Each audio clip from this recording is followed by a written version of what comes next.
100 रोटी वाला ससुराल। सुनो जी, मुझे तो शीतल की बड़ी फिक्र रहती है। उसका ध्यान तो बस घर के बाहर दोस्तों के साथ घूमने फिरने में ही रहता है। उसे कुछ बोलो तो एक नहीं सुनती। मैं तो कहती हूँ इसकी जल्दी शादी वादी करवा दो, वरना लड़की हाथ से निकल जाएगी। तुमसे ज़्यादा चिंता है मुझे शीतल की शादी की। कल ही वो रामपुर वाले मौसा जी को फ़ोन भी किया था। बता रहे थे एक लड़का है नज़र में। उनका अपना घर है और लड़का भी अच्छा है। अरे तो फिर बस बात चलाओ ना, एक बार देखे तो सही लड़का और घर बार कैसा है। कौन से लड़की की बात चल रही है यहाँ? तुम्हारी शादी की बात चल रही है बेटी। अब तुम्हारी शादी की उम्र हो रही है तो लड़का तो देखना पड़ेगा ना। उफ़ो, मुझे अभी नहीं करनी शादी वादी। ये तो मेरे खेलने कूदने के दिन है। बहुत खेल कूद ली तुम। अब घर के काम धाम सीखने की कोशिश करो, समझी? ससुराल जाकर हमारी नाक मत कटवा देना। सब्जी काटनी तो आती नहीं इसको, तो नाक ही कटवाएगी। अरे मैं इसे शादी तक अच्छे से सब सिखा दूंगी। आप तो बस उस लड़के से इसकी शादी के बाद चलवाओ।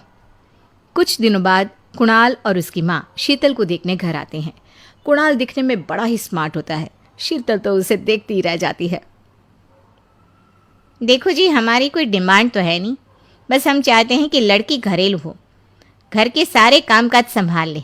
अब आपके परिवार में तो बस 3 ही लोग हैं, पर हमारा तो खूब भरा पूरा परिवार है।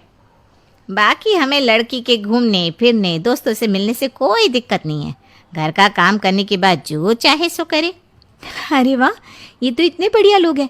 लड़का भी इतना स्मार्ट है और ऊपर से इन्हें मेरे घूमने फिरने से भी कोई दिक्कत नहीं है। हे भगवान, तूने तो बिना मांगे ही मुझे सब दे दिया। बताओ जी, और क्या चाहिए हमें? हमारी तरफ से तो रिश्ता पक्का है जी।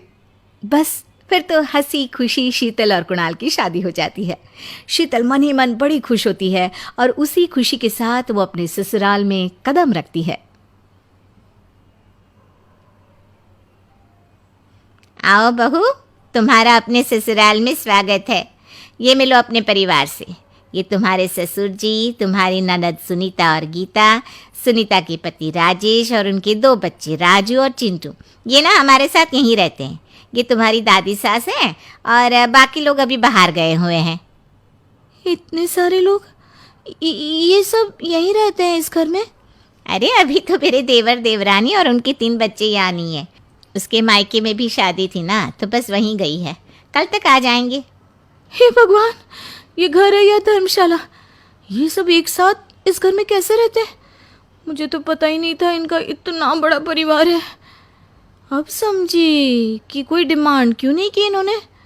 ये सब चाल चले मेरे साथ। अरे बहू, खड़े खड़े क्या सोच रही हो? चलो अपने कमरे में जाकर आराम करो।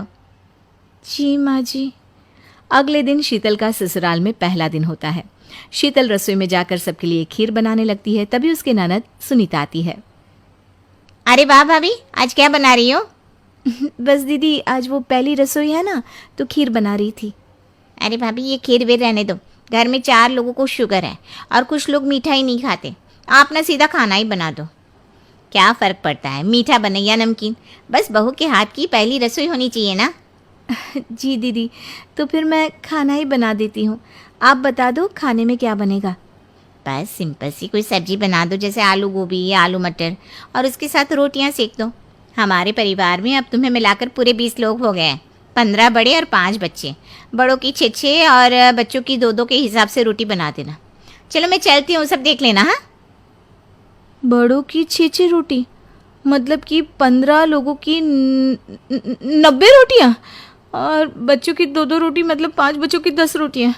90 और 10 मतलब कुल मिलाकर 100 रोटियाँ। हाय, मैं तो मर गई। 100 रोटी अकेले कैसे बनाऊंगी? माँ, ये तुमने मेरी शादी कहाँ कर दी? शादी से पहले तो मैंने कभी 4 रोटी से ज़्यादा नहीं बनाई। शीतल एक बड़ी सी परात में 100 लोगों के हिसाब से आटा निकालती है और उसे गूंथना शुरू करती है। आटा गूंथते गूंथते शीतल के पसीने छूट जाते हैं। उसके बाद बारी आती है रोटी बनाने की। शीतल एक एक करके रोटी बनाना शुरू करती है और 10 रोटी बनाते ही अपनी कमर पकड़ लेती है। हाय, मैं मर गई। मेरी कमर टूट गई खड़े खड़े, और ऊपर से इतनी गर्मी। मैं 100 रोटियाँ कैसे बनाऊंगी? अरे भाभी, सब बाहर रोटियों का इंतजार कर रहे हैं। ज़रा जल्दी जल्दी रोटी सेक दो। सब